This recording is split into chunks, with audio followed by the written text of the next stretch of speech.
Brooks 在今年启用了全新的品牌标语，那就是 Let's Run There。希望大家除了 Run Happy 跑得开心以外，也增加了陪伴跑者前往想到达的地方。有着100多年历史的 Brooks 这次为大家带来了全新的 Brooks Hyperion Max 2。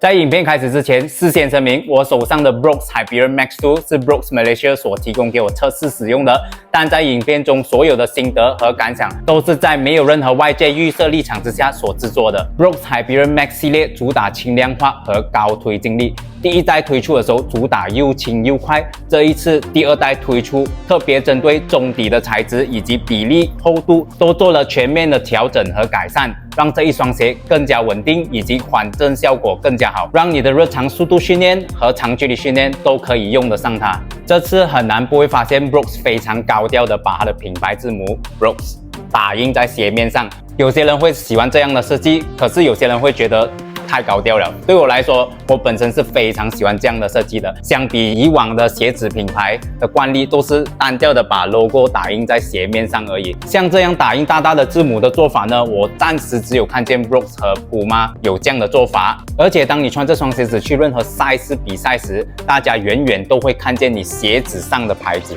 那在我手上拿着的 Hyperion Max 2是 Crystal Sea Diva Pink 的配色。鞋面采用了海蓝色，中底带一点粉色。老实说，这个颜色我觉得我本身驾驭不了啦，毕竟粉色不是我的个人喜好。可是它有推出另外一个颜色呢，那个颜色就非常的漂亮，灰色的鞋面配上黄色到红色的中底，那一双我必须给那个颜色一个赞。那这一双 Hyperion Max 2的鞋面呢，采用了编织型的网布。至于透气方面，我觉得这一双鞋还算是可以。虽然长距离下来，发现脚有一点发热的状况，尤其是在马来西亚炎热的天气，跑超过25公里的话，这双鞋子的透气性还是欠了一点点。可是鞋面的舒适性还是不错的。鞋头方面的位置非常的宽裕，我的前脚掌是比较阔的，可是在这一方面，这个鞋子给我的感觉还是非常的舒适，没有任何的压迫感。而且鞋领的垫也非常的舒服，长距离慢跑下来也没有磨脚的问题，后跟的支撑也非常的好，不会说软软的。这一双鞋整体来说非常的舒适，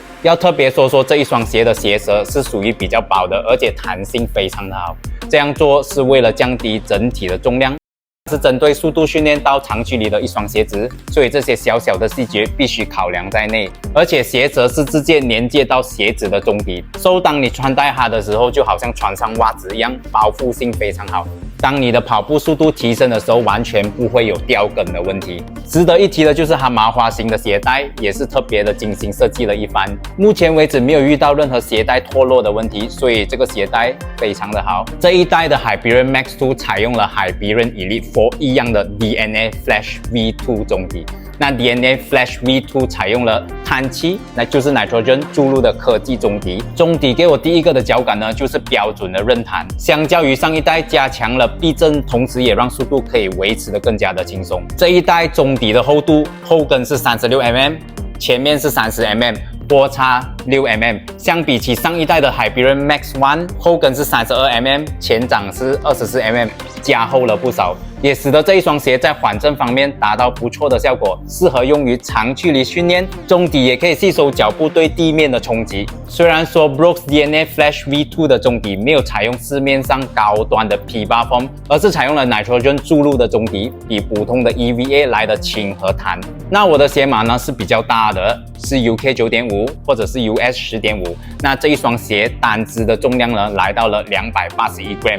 另外值得注意的就是这一双 Brooks Hyperion Max 2内部的 Rapid Roll Rocker 流畅滚动科技，搭配了 Speedwalk 尼龙板，更加有效的利用下踩的力量。那这一片 Speedwalk 呢是上一代没有的。那这一双第二代 Brooks 决定把尼龙板加入到这一双鞋的里面，使得这一双鞋相比起上一代的推进感提升了，以及滚动性也非常的流畅。如果你是高步频的跑者，或者是你是 heel striker 后跟先落地的跑者，你肯定会喜欢这一双鞋带给你每一步的丝滑流畅感和推进感。而且你特别注意看它这个鞋子的后跟呢，它是有一个弧度上去的，所以如果你是一个后脚跟落地的跑者呢，我觉得这双鞋它给你的滚动性是非常的好。它这样子的设计，除了让后脚跟落地的跑者跑得更加的舒服以外，也可以减轻它的重量。而且如果你给它1分的力，它就给你2分的弹。那接下来就说说 Brooks Hyperion Max 2的大底。大底呢是采用了全新的 Road Track 橡胶，虽然说是含有环保再生的材料，可是测试下来也发现它的耐磨性、整体的抓地力也有很不错的表现，纹路也非常的清晰。我估计这一双鞋穿个800公里也不是一个问题。现在就来说说我的试穿感受。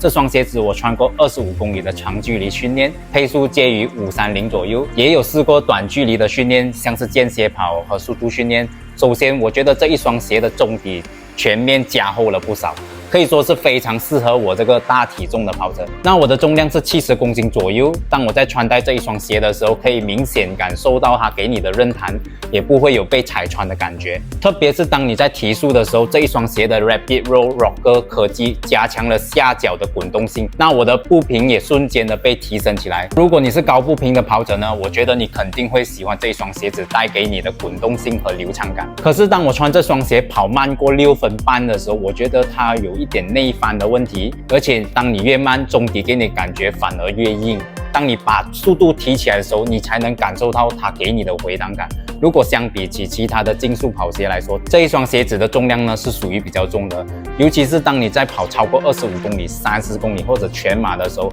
在后半程的时候，你会渐渐的感觉到这一双鞋子越来越重。所以我觉得这一双鞋子，当你穿少过半马21公里，最多25公里，我觉得它还是可以驾驭的。像是平时的速度训练、间歇跑，我觉得它也是非常好驾驭的。可是如果要拿这一双鞋子去跑全马的话，我觉得是有一点偏重。那这一双鞋呢，虽然它没有像市面上的竞速比赛鞋那么轻，但同时它也没有像缓震跑鞋那么重，所以它是在竞训跑鞋跟缓震跑鞋之间取得一个平衡。我个人认为这一双鞋非常适合拿来做节奏跑，像是配速少过5分半的，或者是间歇跑。那如果你想找一双竞速跑鞋的话，你可以去看一看 Brooks 的 Hyperion Elite 4。如果你想找一双缓震跑鞋的话，你可以去查看 Brooks Glycerin Max。另外值得一提的是，我觉得这一双鞋子是需要被 break in 的，尤其当你穿超过50公里后，你会感觉到它的脚感更加的舒服，而且更加的弹。因为我刚刚拿到这一双鞋的时候，我第一次穿它来跑步的时候，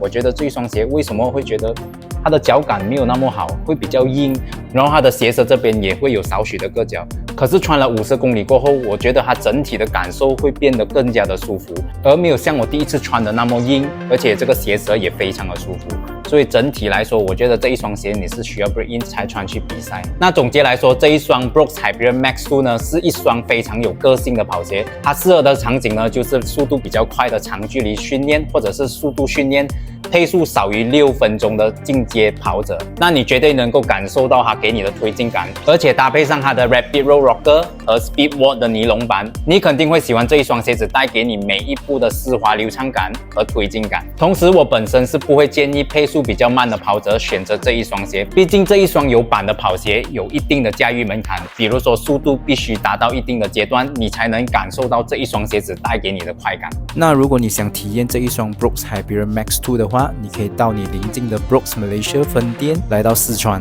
这一集的开箱影片就到这里啦，如果你喜欢我的开箱影片呢，记得按 Like、Subscribe and Share， 我们下期见，拜拜。